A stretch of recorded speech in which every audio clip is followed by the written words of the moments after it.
Bismillahirrahmanirrahim. Assalamualaikum warahmatullahi wabarakatuh.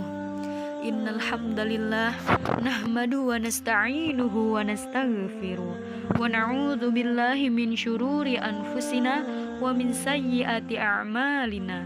May yahdihillahu fala mudhillalah wa may yudlilhu fala hadiyalah.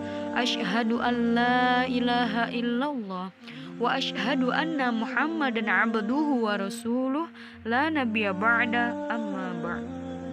Teman-teman sekalian, marilah kita panjatkan puja dan puji syukur kita, karena atas berkat rahmat Allah lah kita semua bisa mengadakan kuliah via virtual ini.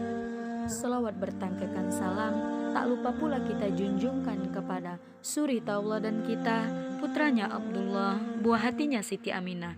Siapa lagi kalau bukan Nabi Muhammad Sallallahu Alaihi Wasallam. Toyib, saya Wenda Wulandari akan menyampaikan langsung ke inti materi yang berjudul Kerajaan Islam, yakni Fatimiyah, Ayyubiyah, Mughal di Afrika dan Persia. Fatimiyah atau Fatimiyun bahasa Arab ialah penguasa Syiah yang berkuasa di berbagai wilayah di Maghrib, Mesir, dan Syam dari 5 Januari 910 hingga 1171. Negeri ini dikuasai oleh Islamiyah, salah satu cabang Syiah. Pemimpinnya juga para imam Syiah. Jadi mereka memiliki kepentingan keagamaan terhadap Ismailiyun. Kadang dinasti ini disebut pula dengan Bani Ubaidillah sesuai dengan nama pendiri dinasti. Fatimiyah berasal dari suatu tempat yang kini dikenal sebagai Tunisia atau Ifriqiya. Namun setelah penaklukan Mesir sekitar 971, ibu kotanya dipindahkan ke Kairo. Pada masa Fatimiyah, Mesir menjadi pusat kekuasaan yang mencakup Afrika Utara, Sisilia, pesisir Laut Merah Afrika, Palestina, Suriah, Yaman, dan Hijaz.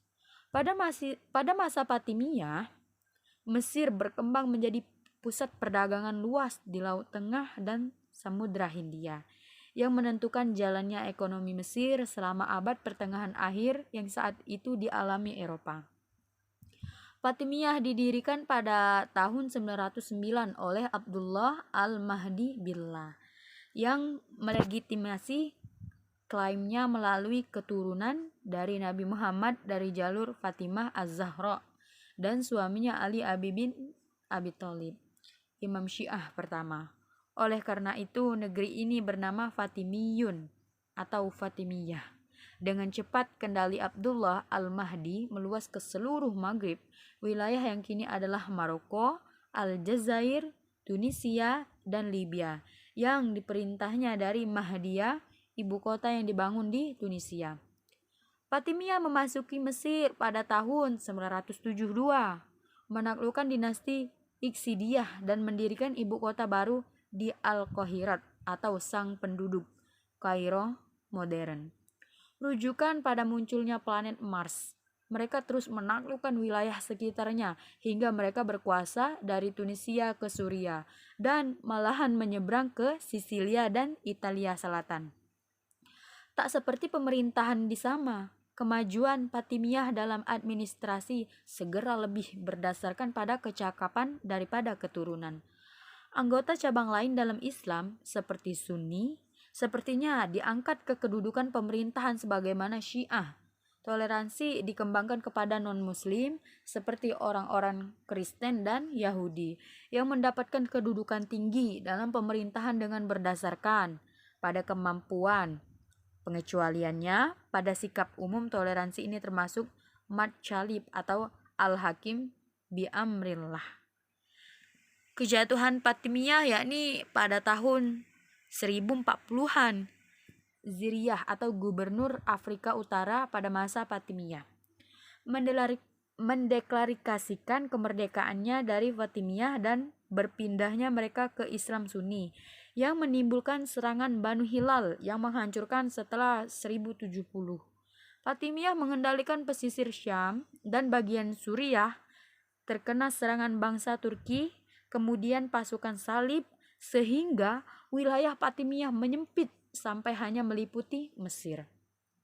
Nah, teman-teman sekalian, ternyata setelah terjadi pembusukan sistem politik Fatimiyah pada tahun 1160-an, penguasa Zengid Nur ad-Din memerintahkan jenderalnya Salahuddin al-Ayyubi menaklukkan Mesir pada tahun 1169, bahkan sempat membentuk dinasti Ayyubi Sunni.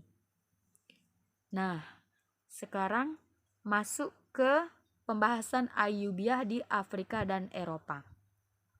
Dinasti Ayyubiyah atau Bani Ayyubiyah. Dalam bahasa Arab, Al-Ayyubiyun atau bahasa Kurdinya Kanedana Ayyubiyan adalah sebuah dinasti Muslim Sunni Beretnis Kurdi yang didirikan oleh Salahuddin Ayyubi dan berpusat di Mesir. Dinasti tersebut memerintah sebagian besar wilayah Timur Tengah pada abad ke-12 dan ke-13. Salahuddin mulai menjabat sebagai wazir di Mesir, pusat kekuasaan kekhalifahan Fatimiyah yang berhaluan Syiah pada tahun 1169. Ia kemudian melengsarkan dinasti Fatimiyah pada tahun 1171. 3 tahun kemudian, setelah kematian atasannya dari dinasti Zankiyah, Naruddin Zanki, Salahuddin dinyatakan sebagai sultan. Dalam kurun waktu 1 dasawarsa kemudian, Ayyubiyah mengobarkan perang penaklukan di wilayah Timur Tengah pada tahun 1183. Mereka telah menguasai Mesir, Syam, Mesopotamia Utara, Hijaz, Yaman, dan pesisir Afrika Utara hingga mencapai perbatasan Tunisia. Sebagian besar wilayah tentara salib, termasuk kerajaan Yerusalem, jatuh ke tangan Salahuddin setelah ia berhasil memperoleh kemenangan yang gemilang dalam pertempuran Hittin pada tahun 1187. Namun, teman-teman sekalian, tentara salib berhasil merebut kembali wilayah pesisir Palestina pada dasawarsa 1190-an setelah Salahuddin menjemput ajalnya pada tahun 1193. Putra-putranya saling memperebutkan kuasaan. Pada akhirnya adik Salahuddin yang bernama Al-Adil berhasil menjadi sultan pada tahun 1200. Semua sultan Ayyubiyah di Mesir pada masa selanjutnya adalah keturunannya. Pada dasawarsa 1230-an, amir-amir atau para penguasa kecil di Syam mencoba memisahkan diri dari Mesir, dan Kesultanan Ayyubiyah pun terpecah hingga Sultan As-Salih Ayyub berhasil menyatukannya kembali dengan menaklukkan sebagian besar wilayah Syam kecuali Aleppo pada tahun 1247. Pada masa-masanya yang sama, dinasti-dinasti Muslim setempat telah mengusir Ayyubiyah dari Yaman, Hijaz, dan sebagian wilayah Mesopotamia. Setelah As-Solih Ayyub tutup usia pada tahun 1249, Al-Mu'azzam Turansyah menggantikannya di Mesir. Namun, ada namun lagi teman-teman sekalian, Al-Mu'azzam Turansyah dilengsarkan tidak lama kemudian oleh para panglima Mapluk yang sebelumnya berhasil menghalau serangan tentara salib ke delta Nil. Maka kekuasaan dinasti Ayyubiyah di Mesir pun berakhir. Upaya para amir Syam yang dipimpin oleh An-Nasir Yusuf dari Aleppo untuk merebut kembali Mesir juga tidak membuahkan hasil. Pada tahun 1260, bangsa Mongol menjarah Aleppo dan kemudian menaklukkan wilayah-wilayah Ayyubiyah yang tersisa. Kesultanan Makluk berhasil mengusir bangsa Mongol dan membiarkan seorang penguasa Ayyubiyah berkuasa di Hamad sampai penguasa terakhir wilayah tersebut dilengsarkan oleh Mapluk pada tahun 1341. Walaupun tidak bertahan lama, dinasti Ayyubiyah telah memajukan ekonomi wilayah yang mereka kuasai. Mereka juga mendukung para cendekiawan dan mendirikan fasilitas-fasilitas pembelajaran yang diperlukan oleh mereka. sehingga mereka berhasil membangkitkan kembali kegiatan keilmuan di dunia Islam. Selain itu, dinasti Ayyubiyah berupaya memperkuat dominasi Sunni di wilayah mereka dengan mendirikan sejumlah madrasah di kota-kota besar. Baiklah, itu pembahasan tentang Ayyubiyah. Lanjut lagi ke pembahasan Mughal di Afrika dan Persia. Mengenai dinasti Mughal. Setelah dinasti Ghaznawi hancur, muncullah beberapa dinasti kecil yang menguasai negeri India. Sebut saja dinasti Mamluk, Khalji, Tughluq, dan dinasti Lodi yang didirikan Bahlul Khan Lodi. Hadirnya kerajaan Mughal membentuk sebuah peradaban baru di daerah yang satu itu, mengalami kemunduran dan keterbelakangan. Kerajaan Mughal yang bercorak Islam mampu membangkitkan semangat umat Islam di India. Jika pada dinasti-dinasti sebelumnya Islam belum menemukan kejayaannya, kerajaan ini justru bersinar dan berjaya. Keberadaan kerajaan ini dalam periodisasi sejarah Islam dikenal sebagai masa kejayaan kedua setelah kejayaan dinasti Abbasiyah.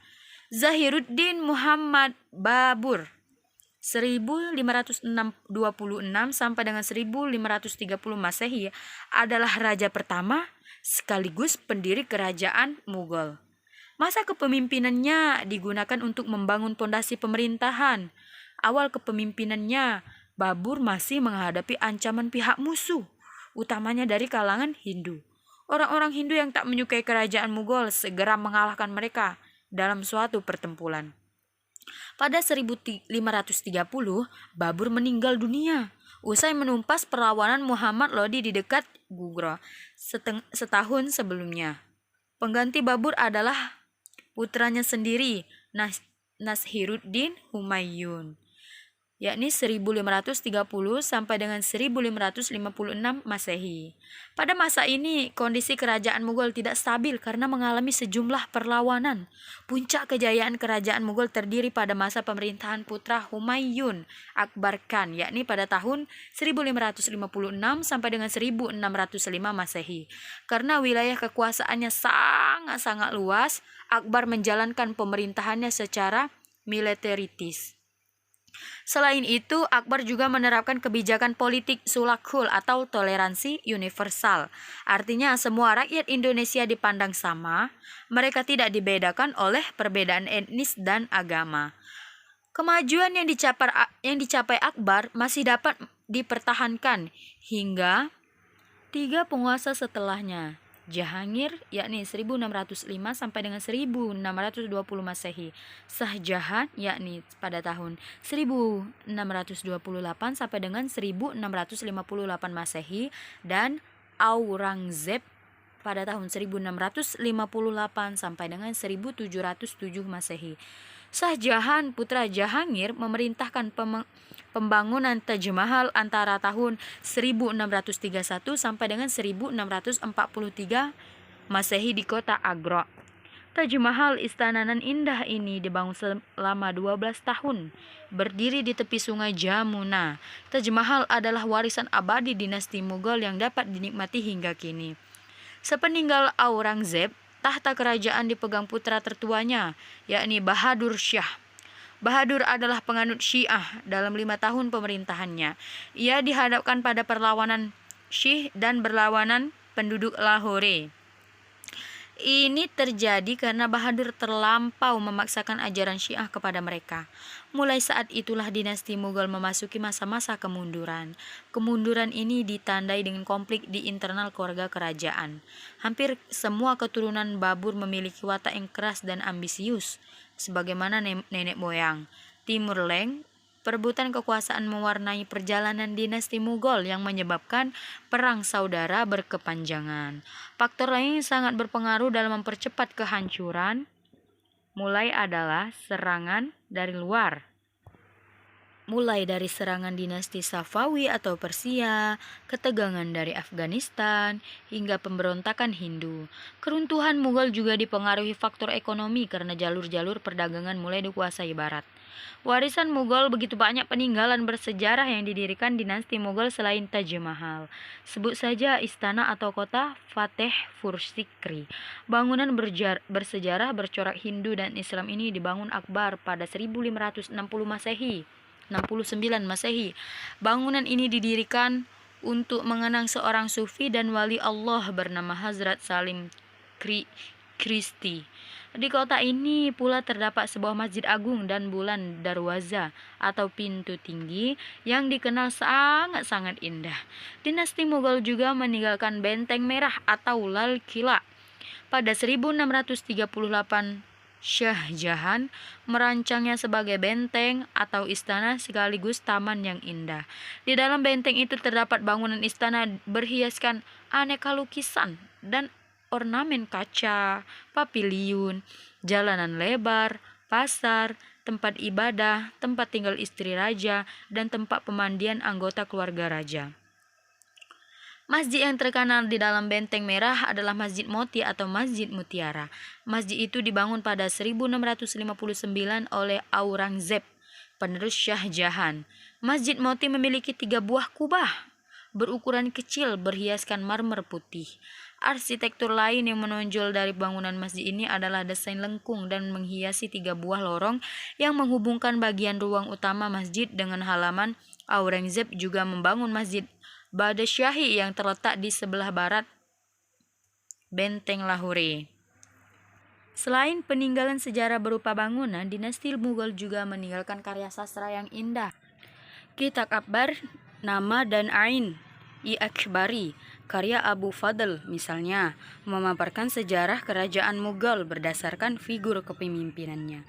Sastrawan Mughal terkenal lainnya adalah Malik Muhammad Jayashi dengan karya monumental Pad Wafat, sebuah karya alegoris yang mengandung kebijakan jiwa manusia. Di bidang militer, pasukan Mughal dikenal sebagai pasukan yang kuat. Mereka sendiri terdiri atas pasukan gajah, berkuda, dan meriam. Wilayahnya dibagi dalam sistem distrik-distrik. Setiap distrik dikepalai sifah, salar, dan subdistrik dikepalai fauzar. Dengan sistem inilah, pasukan Mughal berhasil menaklukkan daerah-daerah di sekitarnya. Kontribusi Mughal di bidang ekonomi adalah memajukan pertanian, terutama untuk tanaman padi, kacang, tebu, rempah-rempah, tembakau, dan kapas. Pemerintah membentuk lembaga khusus untuk mengatur masalah pertanian. Dinasti Mughal juga banyak memberikan sumbangsih di bidang ilmu pengetahuan. Sejak berdirinya kerajaan itu, banyak ilmuwan yang datang ke India untuk menuntut ilmu.